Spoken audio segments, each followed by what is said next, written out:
In these uncertain times, the kindest thing that you can do for yourself and for your team is to provide clarity.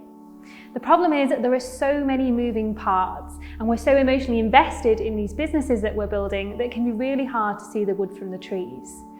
But cash is the lifeblood of your business, and you need to make sure that you can really clearly see what's going to happen in the months ahead to make sure you don't run the risk of running out of money. Many of you will already have great cash flow and sales forecasting tools that you're using to model out different scenarios. But if you're looking for some fresh thinking or need a template to get going, then we put together a starting point for you to use that will hopefully give you clarity on the reality of your position. It's this that you can then use to make some informed decision to give you the best chance of success. So there are 4 tabs in the sheet. You've got overheads, debtors, existing creditors, and overhead projections.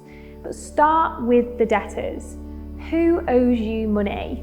And when are you planning to collect that over the next 12 months? Plan that out so you've got a full picture. You need to update the yellow boxes and leave everything else as it is and let the sheet do the work for you. Then move on to existing creditors. Who do you owe money to? And what are the terms of the payment under those existing arrangements? All future costs that aren't currently committed to will come under the next tab, overhead projections.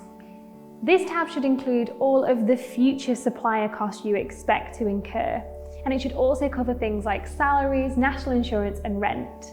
And it's these fixed costs that are usually the biggest strain because there's little room to maneuver without significant action. In the next video in this series, we've given you some ideas for cost savings to ease the burden. Finally, the dashboard. Once you've populated all of the yellow cells, you should have a clear picture of your cash position from month to month.